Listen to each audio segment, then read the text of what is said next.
السلام علیکم ناظرین، میں ہوں عثمان خٹک اور آج کی ویڈیو میں آپ سب کو خوش آمدید۔ مین پیڈ میزائل سسٹم 1950 میں بنایا گیا۔ زمین پر لڑنے والی افواج اس کو ایئر جیٹ کے حملوں سے بچنے کے لیے استعمال کیا کرتے تھے۔ بعد میں مین پیڈ میزائل سسٹم نے اتنی توجہ حاصل کر لی کہ ٹیررسٹ گروپوں نے اس کو کمرشل ایئر لائن کے خلاف استعمال کرنا شروع کیا۔ اس کی لمبائی 5 سے 6 فٹ ہوتی ہے اور اس کا وزن 17 سے 18 کلو گرام ہوتا ہے۔ یہ 10 کلومیٹر تک کسی بھی ایئر لائن کو ٹارگیٹ کر سکتا ہے۔ اس میں ہیٹ سینسر ٹیکنالوجی استعمال ہوتی ہے، یعنی یہ جہاز کے انجن کی ہیٹ سینس کر کے ٹارگیٹ کرتا ہے۔ آپ اس ویڈیو میں یہ بھی جان سکیں گے کہ فیڈیکس جیسی بڑی کارگو کمپنی اپنے کارگو جہازوں پر اینٹی میزائل سسٹم کیوں نصب کرنا چاہتا ہے۔ اس سے پہلے ارلی 20s میں فیڈیکس اپنے 10 کارگو پلینز کو USA میں اینٹی میزائل سسٹم کے ساتھ آپریٹ کرتا تھا، جن پر لیزر اینٹی میزائل سسٹم لگے تھے۔ لیکن یہ لیزر سسٹم پہلے لگائے گئے اور پھر کیوں ہٹا دیے گئے؟ لیکن سوال یہ پیدا ہوتا ہے کہ ایک ٹرانسپورٹ کمپنی کو اپنے جہازوں میں اینٹی میزائل سسٹم لگانے کی ضرورت کیوں پیش آئی؟ ناظرین، 2003 میں ایک ایسا واقعہ ہوا جس نے انٹرنیشنل میڈیا کی توجہ حاصل کر لی۔ DHL کارگو کے ایک پلین نے عراق کے کیپٹل بغداد سے ابھی ٹیک آف ہی کیا تھا کہ زمین سے ایک میزائل آیا اور پلین کے لیفٹ ونگ کو ہٹ کیا۔ اس میزائل نے پلین کے ونگ کو ڈیمیج تو کیا، لیکن خوش قسمتی تھی کہ وہ باڈی سے الگ نہیں ہوا اور پائلٹ نے پلین کو واپس لینڈ کروا کر اپنی جان بچا لی۔ اس قسم کے حملے میں جو ہتھیار استعمال کیا جاتا ہے اس کو عموماً مین پیڈز کہتے ہیں۔ یہ پورٹیبل ویپن نہ ہی اتنا مہنگا ہوتا ہے اور نہ ہی اس کو آپریٹ کرنے کے لیے زیادہ ٹریننگ کی ضرورت ہوتی ہے۔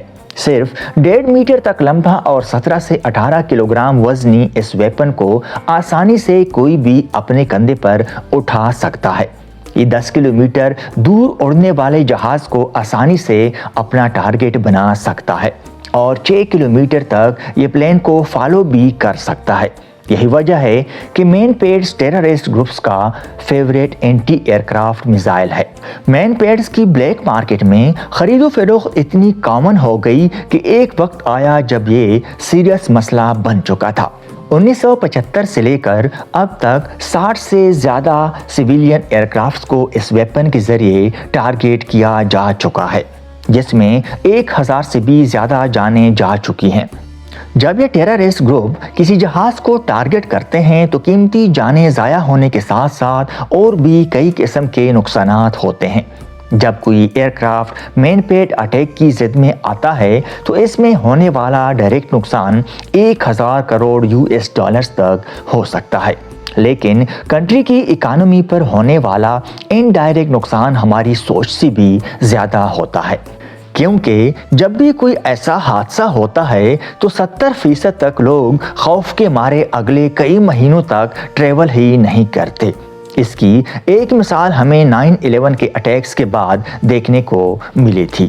اس بڑھتے ہوئے خطرے کے جواب میں 2003 کے اندر US کانگریس نے قدم اٹھایا اور کمرشل ایئر پلینز کو مین پیڈ سے بچانے کے لیے کوششیں شروع کر دیں۔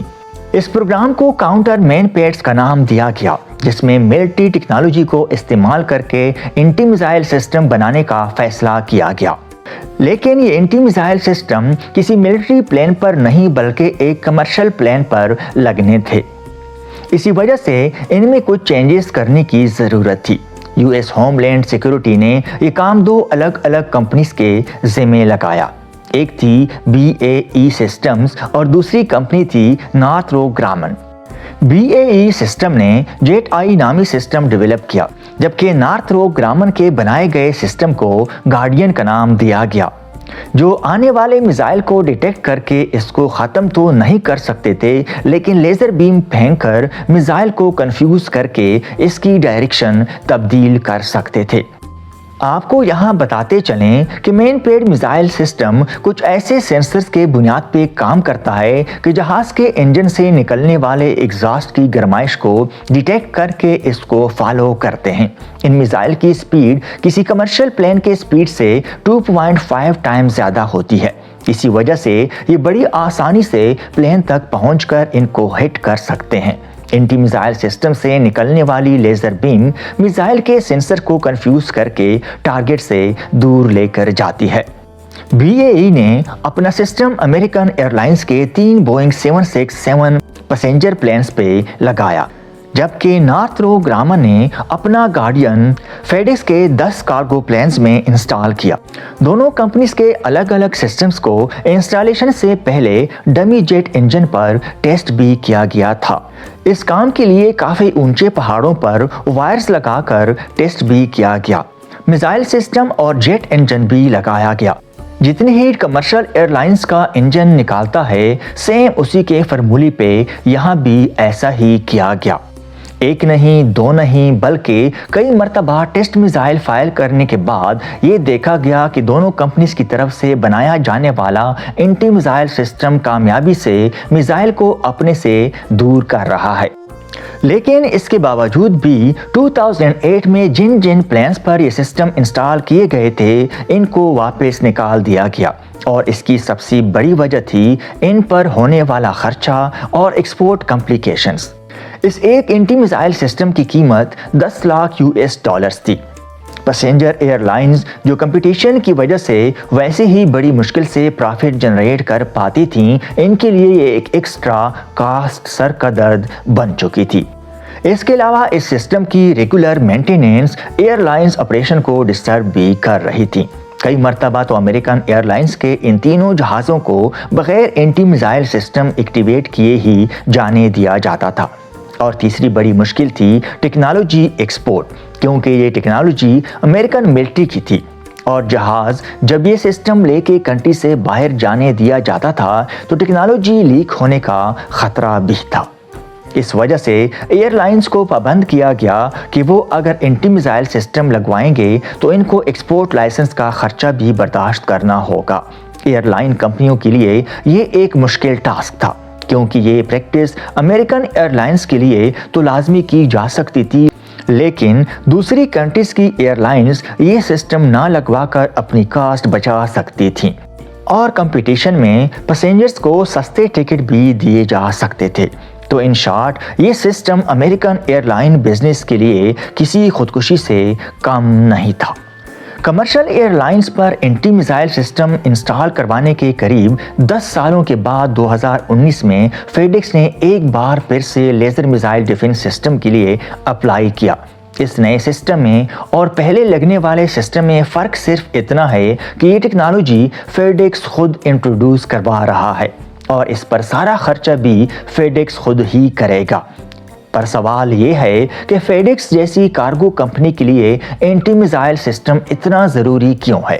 اصل میں ان کے بزنس نیچر کے حساب سے ان کو ایسی لوکیشنز پہ جانا ہوتا ہے جہاں ٹیررسٹ ایکٹیویٹیز بہت زیادہ ہوتی ہیں۔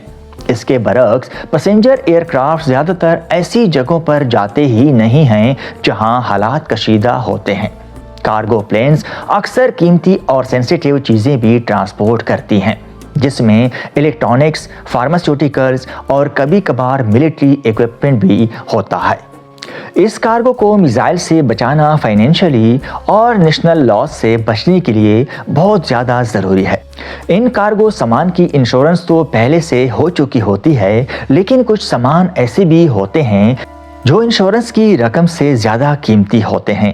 اگر کبھی ان کارگو پلینز پر حملہ ہوا تو اس سے ہونے والا سب سے بڑا نقصان نہ ہی سامان کے مالکان کو ہوگا اور نہ ہی انشورنس کمپنی کو، بلکہ یہ نقصان فیڈیکس جیسی کارگو کمپنیز کو ہی ہوگا، کیونکہ اگلی بار لوگ اپنا سامان بک کروانے سے پہلے 10 بار سوچیں گے۔